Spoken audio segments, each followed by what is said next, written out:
I love people who are doers. What I mean is people who see something they want done and they do it. They want to create change. They want to impact their community or their world.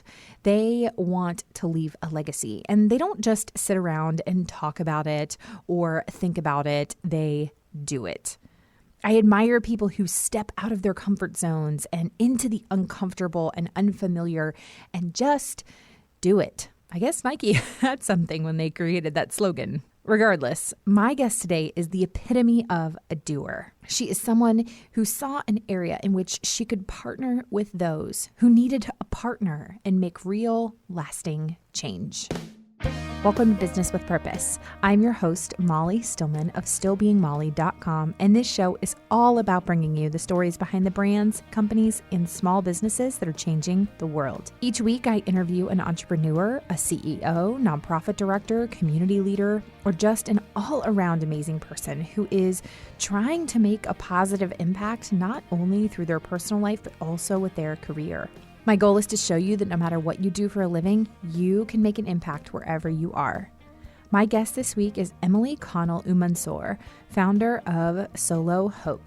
SoloHope began in 2012 after Emilee began listening to women in rural Honduras describe the challenges they face every day to overcome poverty. Today, SoloHope works with over 10 women, as well as 2 additional co-ops to create designs for home and body, starting conversations that matter. Emilee and her family live full-time in Honduras. And I was so excited and honored that Emilee was actually in the States and we were able to do this interview in person, which was so exciting. I always love having people live in the studio, and it was just such a joy to have her and finally connect in person. And this was an amazing conversation, and I know you are going to love it. So without further ado, on to my chat with Emilee. Emilee, I am so excited to have you here in the studio with me. Oh, thank you. I'm excited to be here too. And you quite literally just got into town. Yes. As in, really did. Like in the last hour. Yes. Yes. And we really did. Yeah. So just real quick before we dive in. So you and your family, which we're going to talk about, you live in Honduras. We do. But you are here in the States for a couple of months. You got here. So, I mean, obviously this is airing. By the time this airs, you'll already be back in Honduras. Yes. But we're, here in December right now. And so you got here at about a month ago. Okay. And then you leave in January. So Yes. You're here about 2 months. Yeah. That's amazing. Yes. It is. It's a challenge too, but it's great. Yeah, because you also have your kids with you, Yes. which is like anytime you're traveling with kids is a challenge. And then the fact that you guys are traveling for 2 months with your kids is... Yes. Even... Especially getting them out of their routines, and it makes for an interesting adventure. But it's an adventure still. Yes, absolutely. Well, I want to waste no time because there's so many questions that I have. So, Emilee, I'm going to have you do what all my guests do, and that's give us the Emilee 101. So tell us who you are, your story, and how you got to where you are today. Okay. Well, my name is Emilee Connell Umanzor, and I am from Georgia. I'm a South Georgia girl.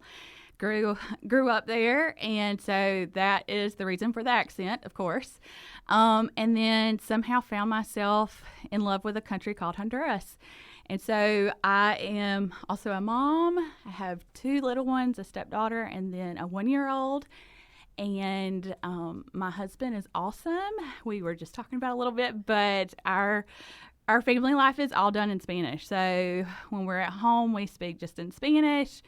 And then, like you said, we live in Honduras, and we do that because we run SoloHope, an organization that I started back in 2012. And so it started out working with artisans. We work with about 10 artisans now, and now we do a lot of other things too. We work with a coffee farm, we do some community development, but it's at the heart of it is the artisans that we work with. That's so awesome. Now, I have, like I said, a lot of questions. So, first, when you say that, at 16 years old, you fell in love with a country called Honduras, how did that happen? Okay. How does a girl from South Georgia with a thick Southern accent, which I love, because I mean we're here in North Carolina, so there's a lot of thick Southern accents. Which, quick digression, my mother-in-law who's just such a sweet woman. She is born and raised in North Carolina. She has a real thick Southern accent. It's real thick, but it's funny because I remember very vividly when I first, my husband and I first started dating. And we were talking about something with accents. And I remember my mother-in-law was like, I don't have an accent. And we were all like, what? But the funniest thing is my 6-year-old, Lily, does an impression of her grandmother now. And it is the funniest thing. It cracks my mother-in-law up. Because like Lily will be like, she'll be like, I don't have the ball. And like Lily just really over-exaggerates it. Anyway, okay. So, too funny. Right now. Okay, so how does a girl from South Georgia with a thick Southern accent come to fall in love with Honduras, marry a man from Honduras, have kids in Honduras, and speak only Spanish at home? Like, how does that happen? God.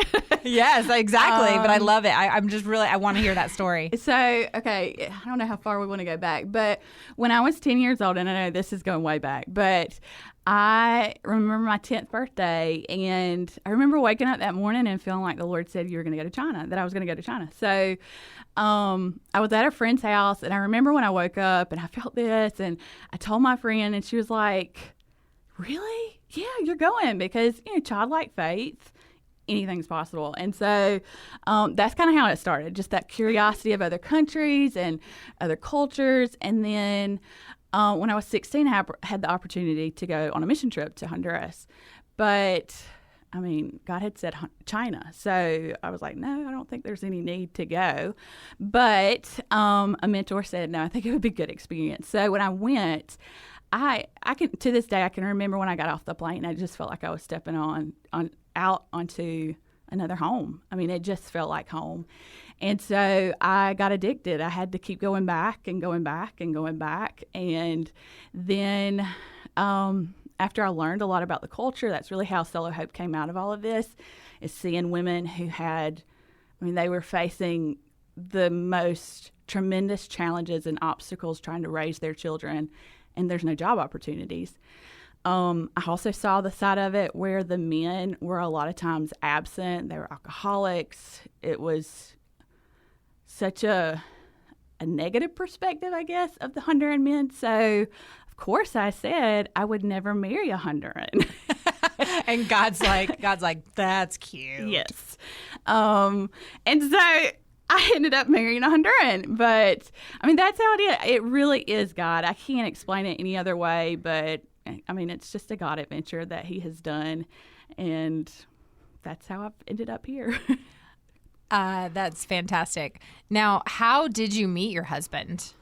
So back in 2016-ish, I think, I had a team that came down, and this guy shows up to drive for me. So I would always contract transportation, and so he was the driver. And I had met him one time before, but this time it was just like we could not stop looking at each other. And so we just hit it off, and it was so funny because like God had given me the word home for that year. And I knew when God gave me the word home for 2016, I knew he was saying, I'm going to give you a husband, but I'm like, super spiritualize it and say, I'm going to find my home in God. But I knew what he was saying. And so he made it happen, and we got married fairly quickly. We were married by the end of the year. Oh, my goodness. I don't know if I would recommend that again, but I wouldn't do it any other way. Wow. I really wouldn't, so. Wow. And what's your husband's name? His name is Ever. Ever. Mm-hmm. Ever. Yes. I love that. I love that. And so y'all started dating, got married very quickly. Did you get married in Honduras or here? We did. You got married in Honduras? That's amazing. Yes. Now, that's a whole other story, but we won't go down that route. Well, I just have, so a couple weeks ago, actually, I think this interview airs 2 weeks after hers, but I had an awesome woman by the name of Petronella Lugemwa on the show, who is a multicultural wedding photographer. And so we talked a lot about like multi-ethnic weddings, multicultural weddings. We talked about different like unique wedding kind of traditions and stuff. So I have to ask, since we're on the heels of that conversation, what is one or like two really kind of like traditional Honduran, things that you guys included in the wedding? So in Honduras, like there's two ceremonies. You have the civil ceremony and then you have the church service. So the civil is done the day before and then the church is afterwards. So typically you get married in a church. You don't do venue. And so I had this place picked out that I wanted to get married at. And it was this overlook. It was beautiful. You could see the mountains for miles and miles and miles. And everyone was just like, whatever you want, I will do. It doesn't matter to me. But his grandmother showed up, and we had told her where we were going to have it. And she shows up, and she's like, where's the church? We're like, I guess we're in God's church right now. Right. But we did that. Then there was a lot of, there's food. Like you have to have a supper for your wedding. Like it's not an option. I had thought we'd just do heavy hors d'oeuvres and you had to have a meal. So his family actually butchered a cow for us, and that's my goodness, what we had. That's amazing. Yes. That's amazing. I love it. And I just, we were talking about this a little bit before we started recording, but your husband doesn't speak English, no. Which I just think it's so amazing. And so beautiful the way that your kids have such a unique ability now to grow up in a multicultural home. They're they're going to be bilingual, and just the things that your kids are learning from such an early age. And just what a beautiful picture of this is a conversation actually Petronella and I had a lot. It was just like, I love multicultural marriages and weddings and things, because it just really is such a beautiful picture of God's creation. Yeah. And, it's just, I just have such a love and appreciation for that. So I think it's awesome. I think it's so awesome. But yeah, you were like, yeah, he doesn't speak English. And I was like, wait, what?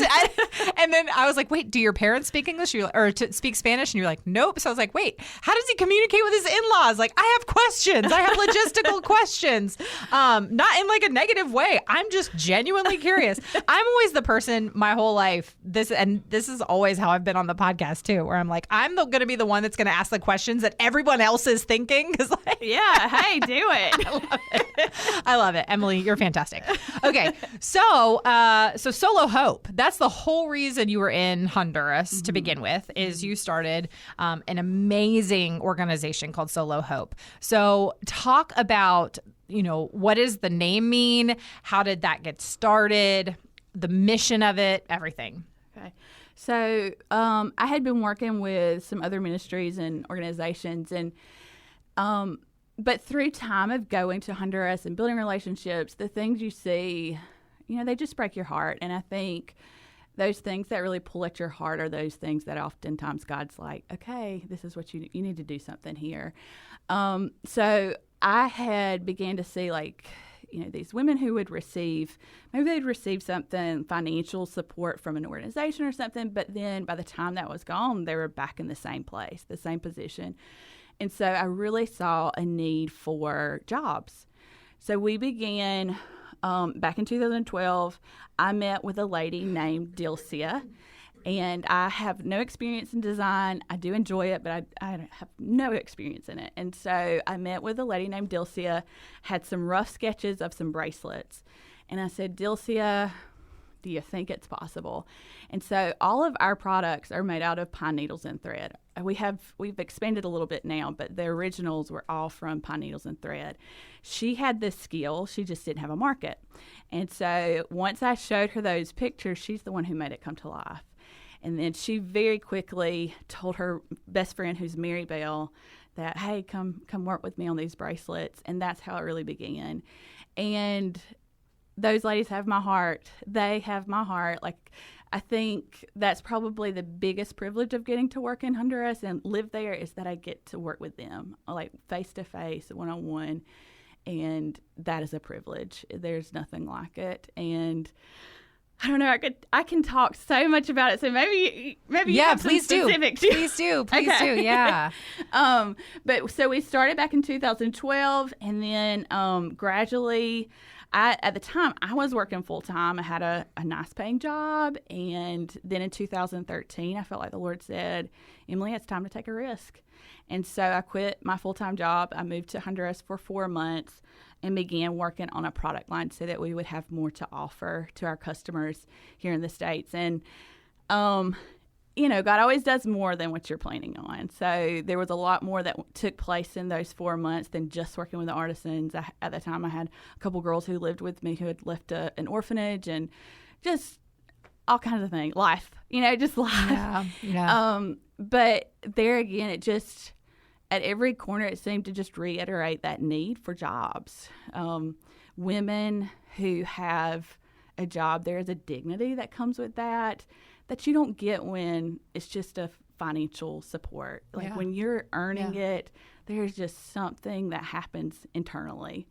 So we added an artisan in 2013. We had 3 ladies. And then we've gradually added to our group. We have about 10 ladies who work with us. We have tags now that the artisans sign. And recently I was looking at tags and I was like, wait a minute, I don't know this person. Who is this? So the ladies we're working with now are contracting people to help them too. So I feel like that is everything. That is everything when they're taking the ownership and saying, hey, we need help. Let me see if I can find somebody in the community who can help me and who needs a job. Yeah. So it's so special to get to see the ownership that they're taking of it. And I really say it's because of their yes. I mean, SoloHope would not exist if it had not been because of them saying yes. Yeah. They took a chance on a crazy gringa girl, and God has been faithful. He's been good to us. That is amazing. So when somebody asks you, what do you do? How do you answer that? That is a hard question. It is a hard question. I would say that I work with artisans. We design. Oh my gosh, that's the worst question. I get know people all the time who say, "What's your title?" I'm like, I don't know. I don't know what my title is. I work really hard, and but I mean, like I think a lot of times we glamorize. We'll look at somebody in business and think, "Oh, they're doing so great, or they're doing this, or they're living abroad, or whatever," but like for me, a lot of it comes down to like a lot of hard work, which I'm sure you get.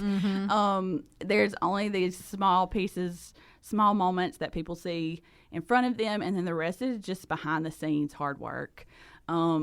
We face challenges. It's hard doing business in a country like Honduras where there's so many challenges that you face.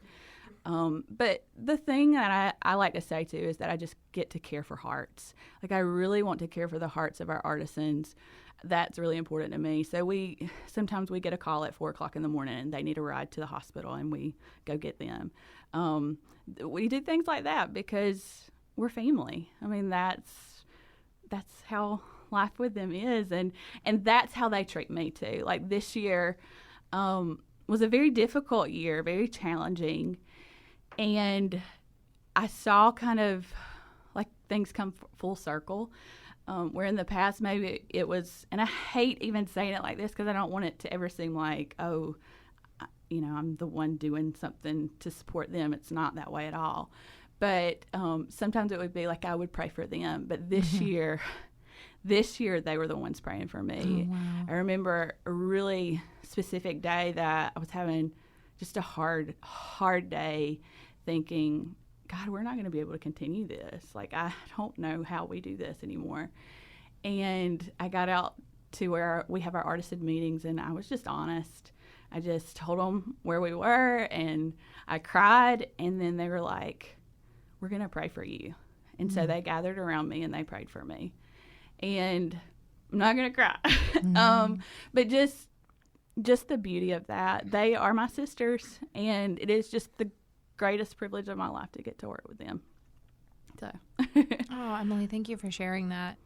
Now, where in Honduras are you, like, because I know you said you live in the mountains of remind me one more time, what was it We're called? in La Esperanza. La Esperanza, that's right. So are all of the artisans in that area as well? Yes. So all of our artisans are in that area.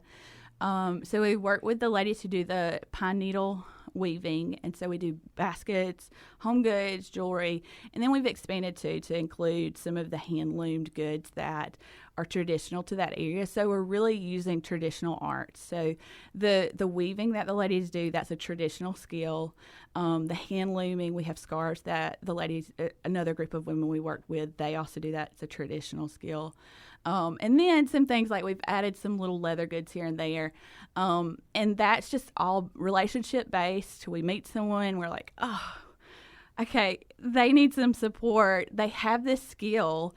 So let's connect them to this market. And but we're all based there in La Esperanza.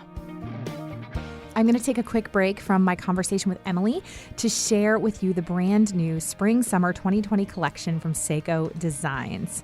The Hopefully Yours collection has everything from handcrafted legacy leather goods to hand-woven and block-printed textiles. Each piece in this collection is truly something to be treasured and celebrated, just like you. We promise that these pieces are going to become treasured items in your collection, telling not just a story of your personal style, but of hope, resilience, and belief. Now, my personal favorites from the Hopefully Yours collection are the vintage satchel in the gorgeous mixed metallic leather, the circle crossbody bag in cognac, the split seam blouse in the blush ikat, and the short caftan in hide and seek. Every single piece is absolutely stunning, and I know you are going to love it. So to shop this incredible collection, go to seikodesigns.com/Molly Stillman. That's SSEKO designs.com/Molly Stillman. Now back to my conversation with Emilee.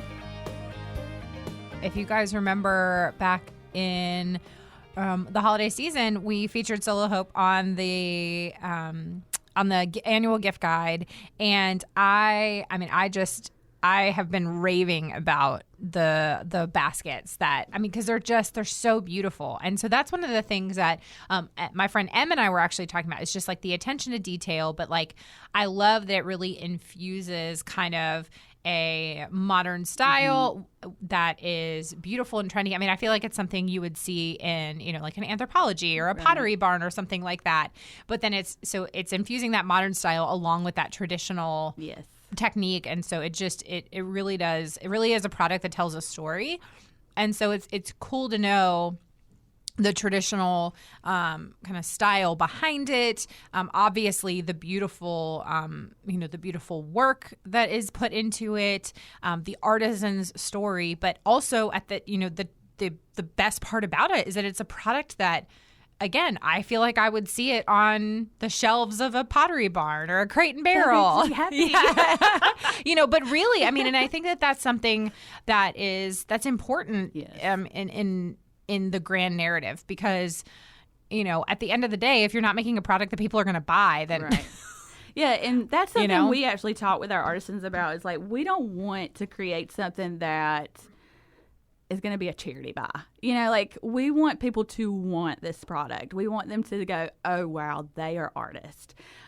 So we really work hard to create things that we think our customers here in the U.S. are going to enjoy, they're going to use over and over again, because these products are going to last a long time. So we want it to be something classic and timeless that they can use over and over and over again. Yeah, that's so important. And so I just love how you started small. You really saw this need. But I think it's also really important just to highlight that detail that you have really empowered these women to take charge of this, and you're just kind of there as a support system along the way. Absolutely. So do you have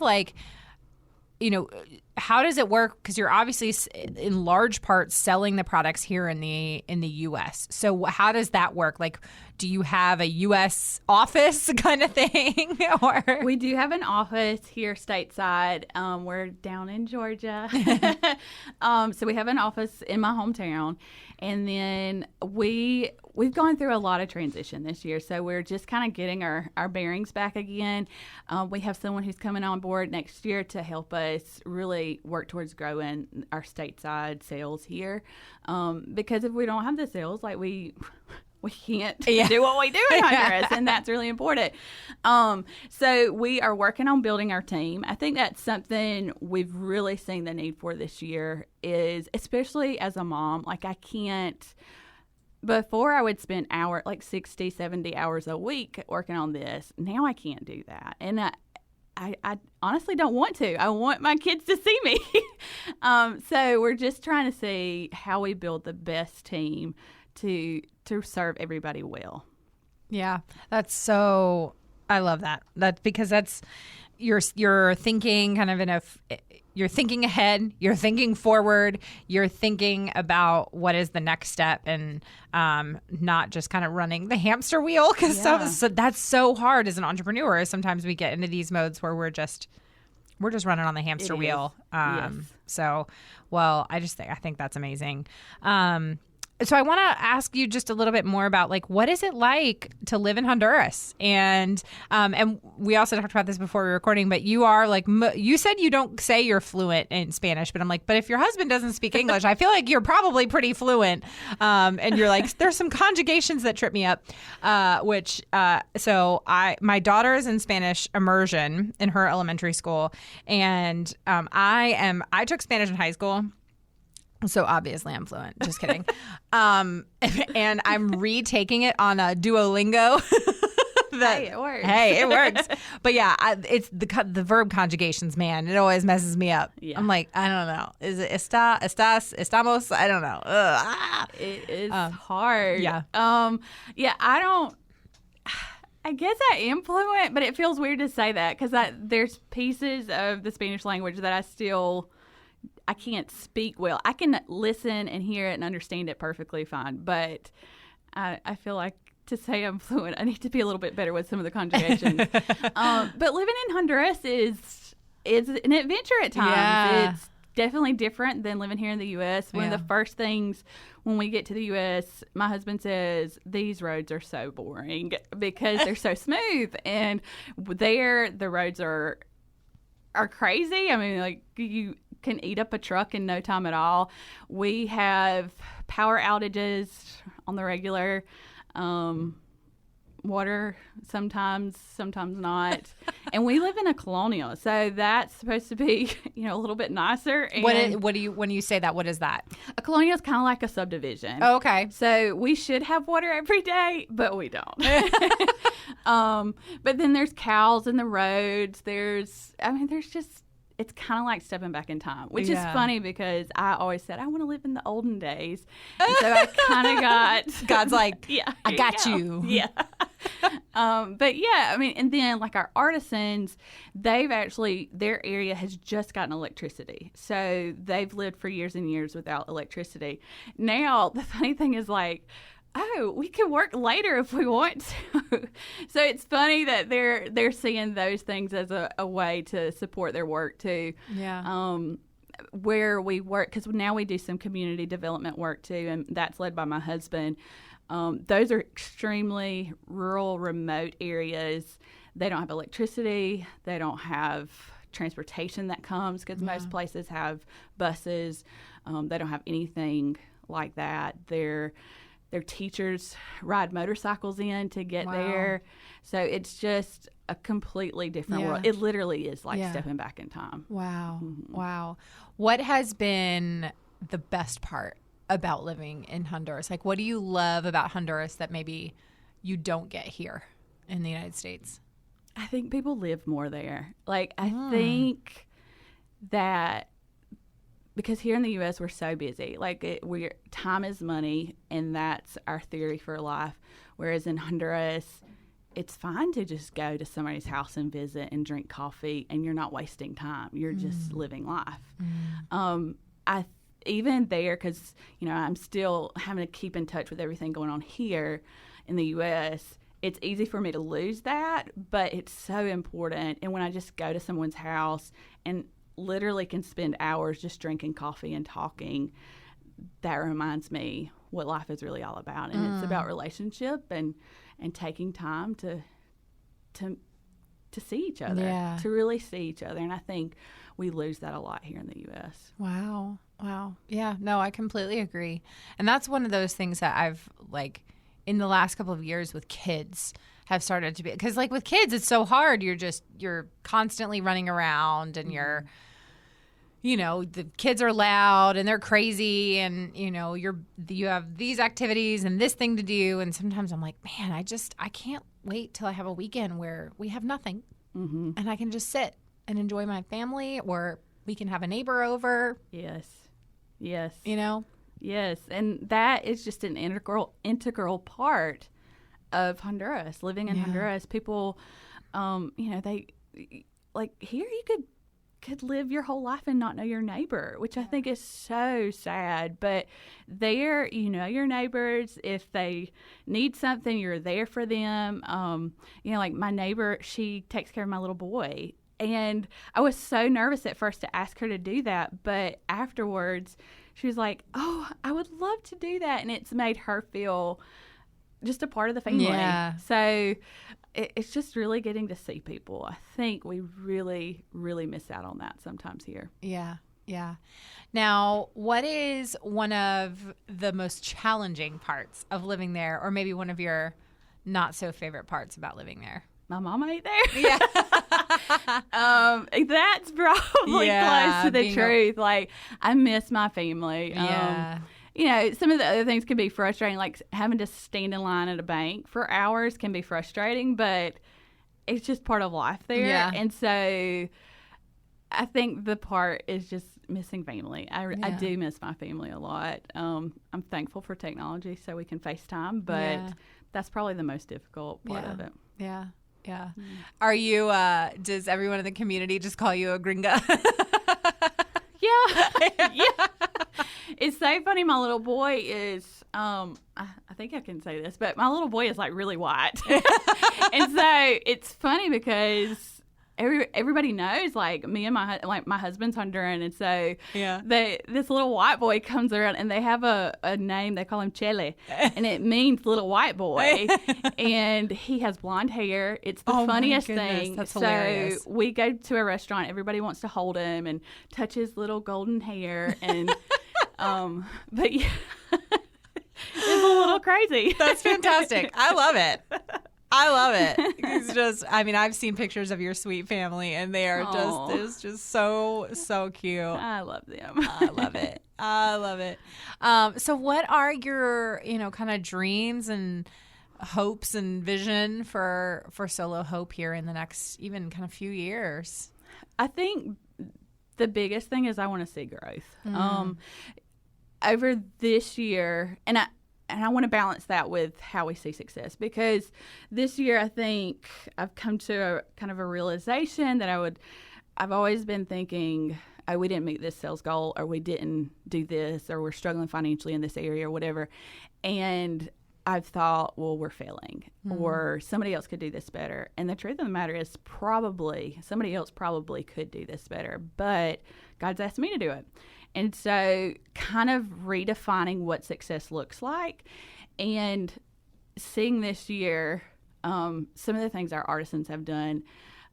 Even in one of our artisan meetings, we got on the topic of alcoholism, and almost all of our artisans are impacted somehow by that. And one of the ones I was talking to, and she was saying, her husband, he drank, and when he starts drinking, he gets violent. And I said, well, does he ever hit you? And she said, I wouldn't let him. And I was like, yes, like that is success. I mean, that's success that a woman, because I knew her years ago, and this same woman wouldn't have had the confidence to stand up to her husband and say, you're not going to hit me. And so to hear her say that, and even the way she said it was with so much confidence, I'm like, that's success.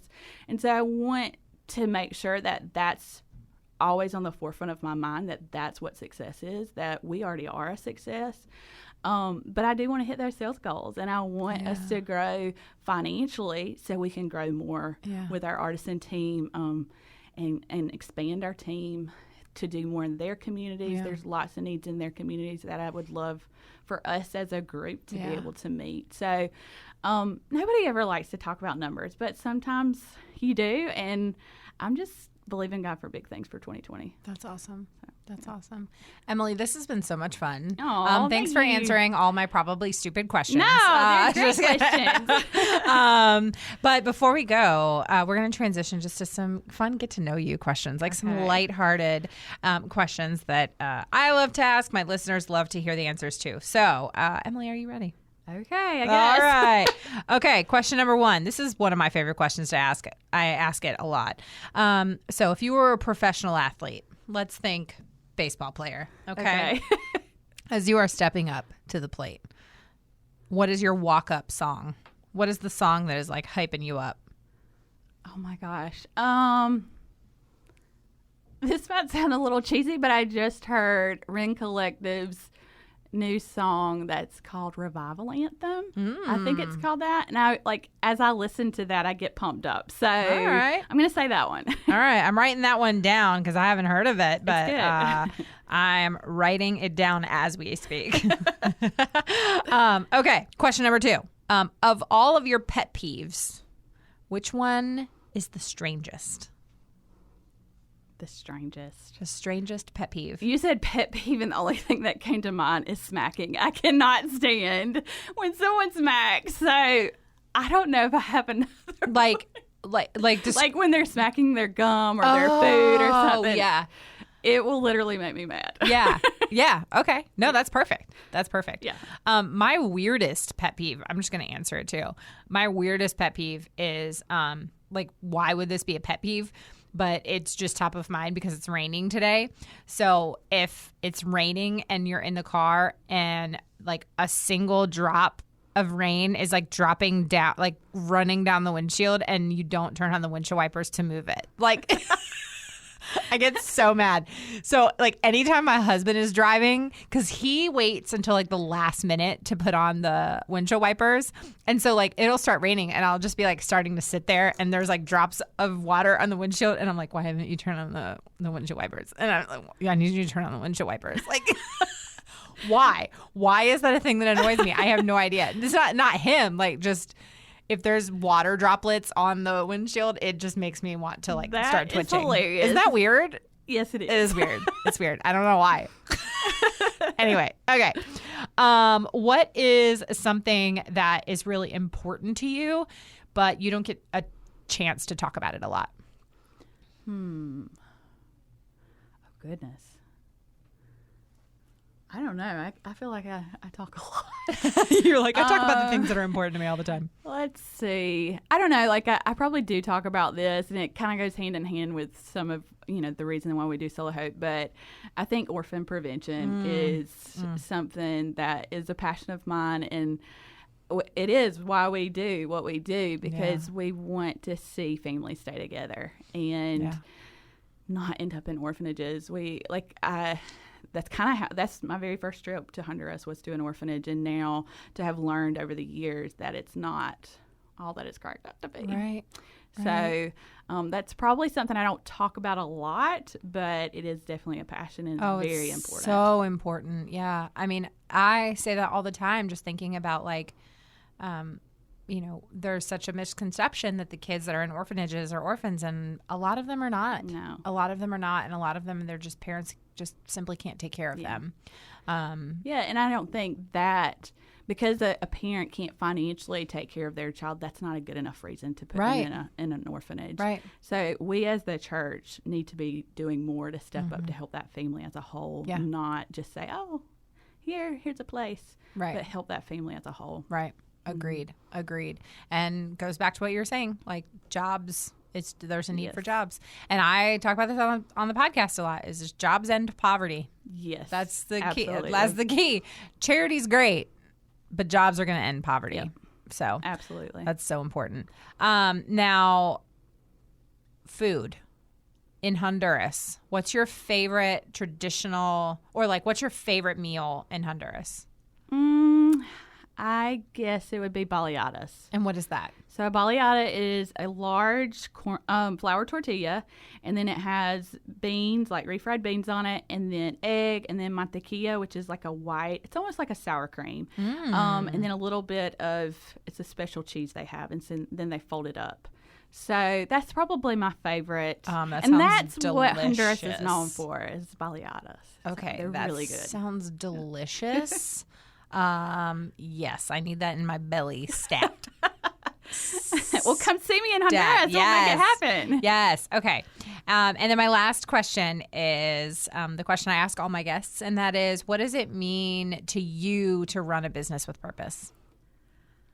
Oh, I think that thing of keeping at the forefront of your mind what success truly is, and that it's not just numbers based, but it is about the personal relationships that are built and the lives that are impacted. Yeah. And the stories that are told through having a job. Yeah. I mean, that is running a business with impact. I love that. Emilee, thank you so much for thank coming you. all the way up from Honduras to be here live. Okay, you didn't actually come from Honduras to be here with me, but I'm going to pretend that you did. We can pretend that you just like came. But I mean, the fact that you guys have been, in the car for hours and you're here and you stopped here. I mean, I'm just so grateful for you taking time, and thank you for being here. Thank you for the work you're doing with SoloHope. And I can't wait to see all of your dreams and visions come to fruition. And thank you for having me. This is an honor.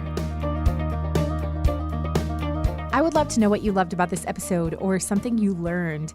Let me know on social media. You can find me at Still Being Molly or at Business with Purpose Podcast on Instagram or Facebook. And don't forget to use that hashtag Business with Purpose Podcast. Thanks so much for listening to this week's episode. If you're a first-time listener of the show, welcome. Be sure to visit the archives for past shows featuring incredible entrepreneurs and business owners who are literally changing the world with their businesses. And if you are a regular listener, thank you for your support. Be sure to head on over to iTunes, Apple Podcasts, whatever it's called, Spotify, and basically wherever you listen to podcasts, and click that subscribe button. Clicking that subscribe button helps to make sure you never miss a new episode of the show. And while you're there, would you take a moment to leave a review for me? Leaving a review helps me to know what you're liking and how the show is personally impacting you. This show is produced by Third Wheel Media. Thank you so much for listening, and go do something good with purpose on purpose.